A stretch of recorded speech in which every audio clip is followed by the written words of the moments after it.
The recent Archives of Neurology article helped to summarize some things that we thought about Alzheimer's disease for a long time. One is that it's a major neurological disorder, and it's not surprising that many different aspects of cognition are involved in the decline in Alzheimer's disease. So it's not just verbal memory, but there's also visuospatial deficits, which appear quite pronounced several years prior to the diagnosis, along with the verbal memory problems. There's also problems in how well we can pay attention and, if you will, self-regulate our thought. So the paper, in many ways, is a summation of things that we knew, but it took a long time to gather the type of data that we needed to really answer these questions definitively.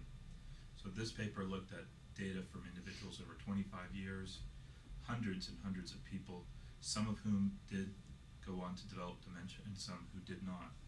And so it's only through the heroics of these great volunteers and the immense staff that it took to follow them for such a long period of time was this project even able in the first place to be able to be conducted in the first place.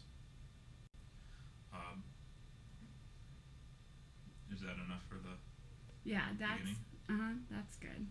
Do you want can I give you my name, my rank, my serial number kind of thing? Yeah, that would actually be good. I forgot about that. That would be good. My name's David Johnson. I'm a gerontologist and a psychologist, and I'm interested in the link between brain and behavior, especially as it applies to healthy aging and to pathological aging, things like dementia. I run the Neuropsychology and Aging Laboratory, and I partner with the Alzheimer's and Memory Program at the University of Kansas Medical Center.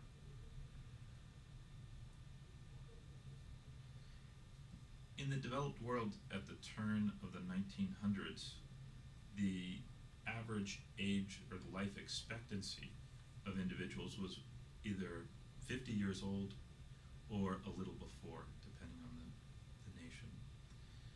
In that short period of time of 110 years now, more or less, people are living well into their 80s and 90s.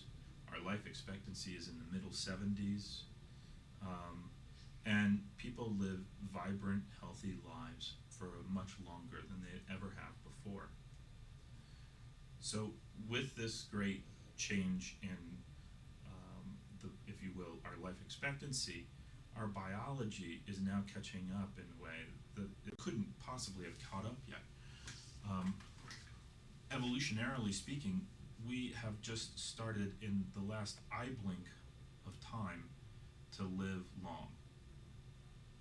Along with this, we also have the fact that in the developed world that there's a large number of baby boomers that will be turning 65 for most of them. The first baby boomers will be turning 65 in the year 2010. So the convergence of being able to live very long and having a lot of people now entering that period of life, we're faced with new social problems like we never have before, and we, in many respects, have not done our homework on what is an aging process, and we've only just started to look at aging as a topic in maybe the last 20 or 30 years in a very serious, rigorous fashion. It's a multidisciplinary area. It's very exciting. The future of the United States in many ways is gray. And so at the Neuropsychology and Aging Laboratory, we're really interested in how do we live long and how do we live well.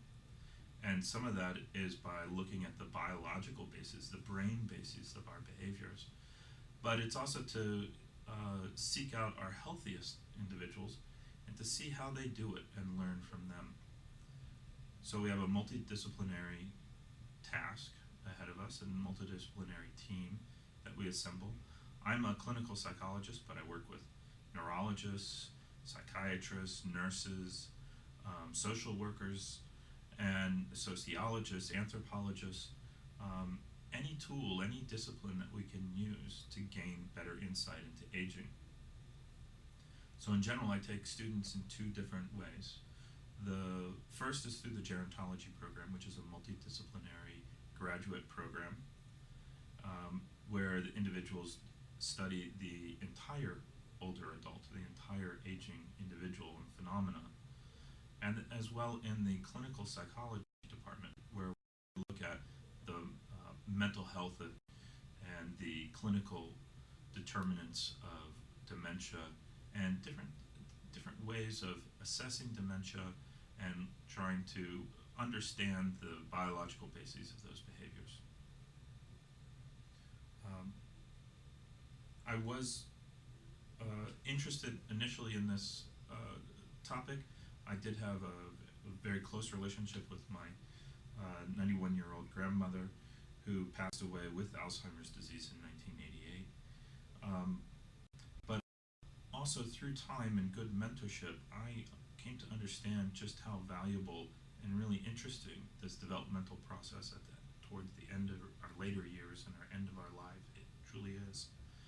And that I became really hooked, if you will, on aging, on studying aging through the mentorship and being exposed to it in graduate school and post-baccalaureate work at Columbia University, and then later my graduate work at Washington University. And there, those individuals really shined in showing just how contemporary, how important, and how very interesting this topic is, and how germane it is to the social well-being of our nation today. You are probably an undergraduate here at the University of Kansas interested in getting involved in more research. At the Neuropsychology and Aging Lab, we look at the biological bases of our behavior as it applies to older adults, both older adults that are thriving and are quite healthy and vibrant, as well as some of the older adults that are experiencing less vibrant lifestyles or may even be experiencing a neuropathologically an insidious decline due to Alzheimer's disease, Parkinson's disease, dementia with Lewy bodies, or a whole host of other age-related disease processes. If you're interested in working with us, we have a very good record of placement into later graduates programs, and we also have a broad palette of different types of research experience to become involved in.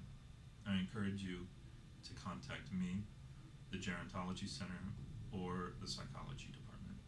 Thanks.